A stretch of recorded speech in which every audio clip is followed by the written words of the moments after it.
Hello and welcome everybody. So I am back. I just unboxed this Tower Nexin that you can see in the background, and probably I've already uploaded that video, so you know the backstory and you know what just happened to me. Oh well, I say that like I'm a victim. No, it's all right. But there was a lot of mixed emotions in that video.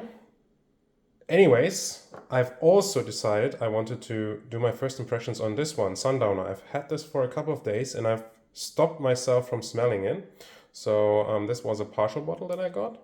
Maybe, I don't know if you can see it.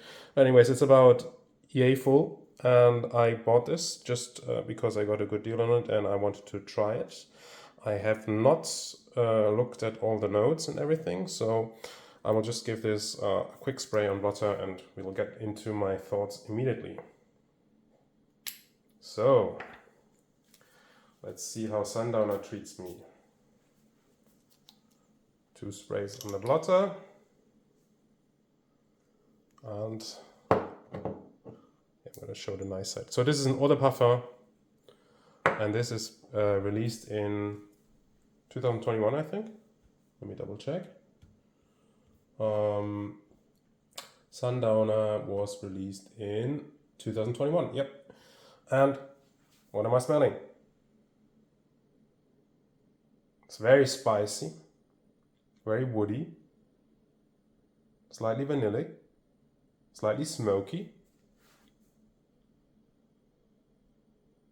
Oh, this one's strong. So what am I getting? I'm getting like sweet woody nuttiness with lots of cinnamon, something chocolatey, vanilla, maybe tonka bean. It's like slightly almondy woody, lots of cinnamon. Yeah, and maybe slight hazelnutty quality as well.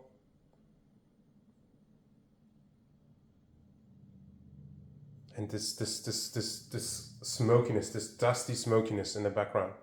It's like kind of the texture of the fragrance. There's something slightly, this is not gourmand, so I'm for sure I'm saying all these notes, but it doesn't smell gourmand.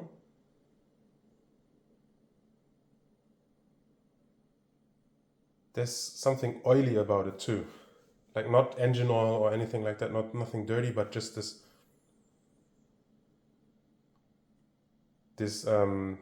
like texture, not texture. I don't know how would I say it, like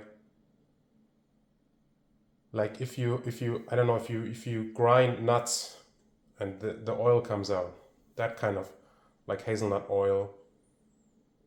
Or if you get like a natural hazelnut spread and there's some oil on the top, kind of feeling like that. Yeah, for sure. Very woody, spicy, and the sweetness and dryness.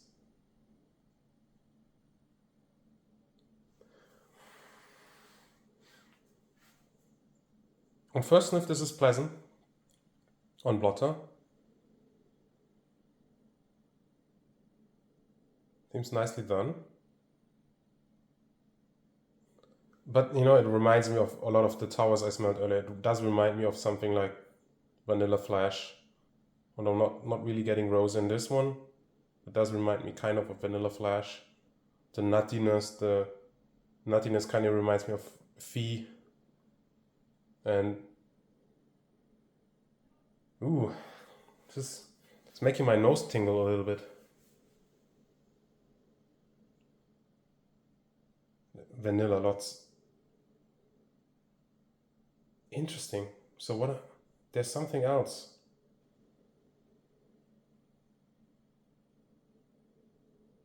Damn, this feels like if you were to get like loads of dusty spices, like if you have like a jar of spices, like a spice mix, and you open it and you smell it, and it almost wants to make you sneeze, you know? It almost makes you want to sneeze.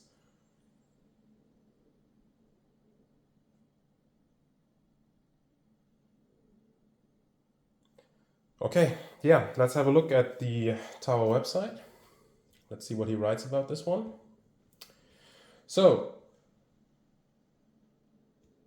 surrender to the darkness of the night with a boozy cocktail and a good dose of velvety, smoky happiness with the last sun on your cheeks.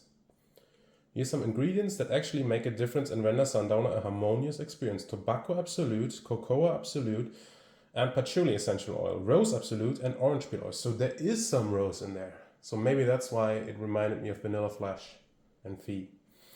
And orange peel oil. Okay, orange peel oil. Yeah, yeah, because it's not traditionally, it's definitely not. There's some chocolates that have like an orange oil in there. Kind of get that because of the cocoa and orange oil. Um, these naturals, together with bergamot oil and cinnamon essential oil, make up more than 30% of the composition. Inspiration: the eau de parfum came by awe-inspiring moments when the sun reaches the horizon. Imagine sitting on a terrace on Elephantine Island in the middle of the River Nile near Aswan, enjoying the warmth of the evening sun with your cocktail glass bursting in orange glitter.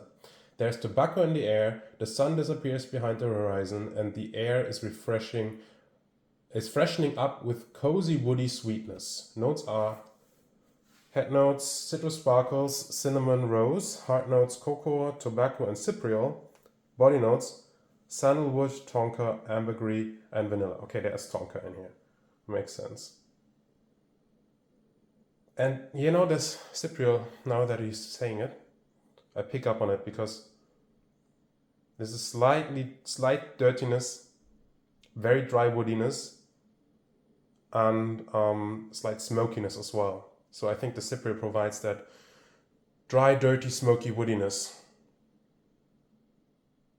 Maybe just, it would be leathery, but the texture is too powdery, too dry for like leather. Leather usually to me is a little bit more oily or creamy.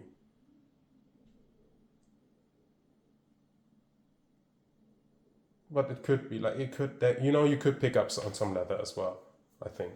If you think of like a well-worn, maybe leather belt or something like that. This is not pristine. There's something worn about this.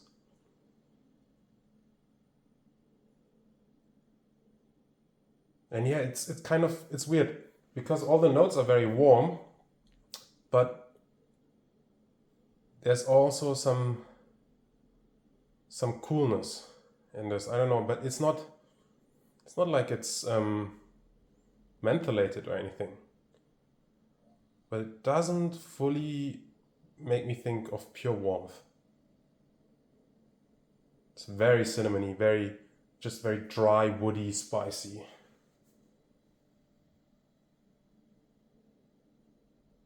Sandalwood probably comes out a little bit later because right now I'm not getting lots of creaminess.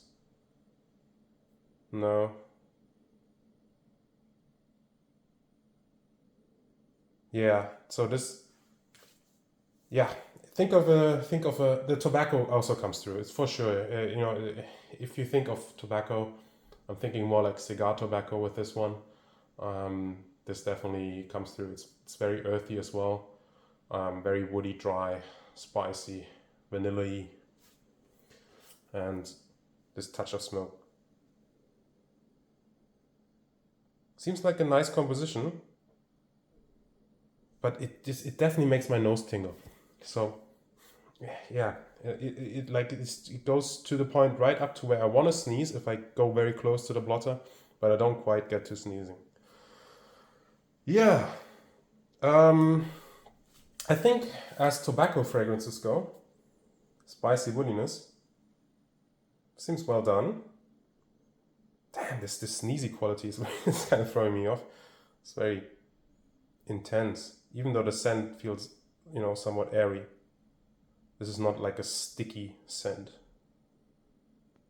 I wonder how this does on skin. Yeah, I always say this. I just can't test everything on skin for the first impression. I think, there's virtue to trying stuff on paper as well, because not always you're gonna try stuff on skin. Maybe sometimes you will get some on clothes, so you will always get that sort of non-skin contact smell as well. And this is more neutral anyways, because I might have some old perfume from before on my skin. Yeah.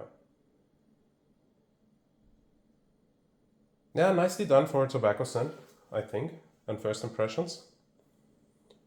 Again, it feels kind of redundant now that I have Vanilla Flash, I've got Fee, and I think Vanilla Flash doesn't have that sneezy quality to it, but this feels more refined than Vanilla Flash, I guess, somehow. Even though it's dirtier, Vanilla Flash is cleaner. Vanilla Flash had that slight soapiness to me. Vanilla Flash is lighter and cleaner, I would say. And Fee is just more rosy and more fruity. But Fee has also got that tonka feel that this one has. So this is a lot lower on the rose. I get a slight amount now that I think about it, just because it does remind me of that feel that Vanilla Flash gives me. But unlike Vanilla Flash, this has more tonka, more that cypriol, dry, earthy woodiness, slight dirtiness, slight leatheriness. And I think the orange essential oil also does something different to it, because I didn't get that in the Vanilla Flash. This is more, yeah, the orange oil gives this kind of like that orange peel, like dried orange peel. I don't know if you've had like candied dried orange peel, kind of that smell. Yeah, all right. Pleasant. That nose tingliness kind of gives me pause. I wonder if that goes away, or if that's just when I smell it very up close. Other than that, it's a nice, seemingly well-balanced, dry, woody tobacco scent. All right, that's about it for me today. Thank you so much for watching. I hope this was informative, and I hope you have a great rest of your day. See you next time.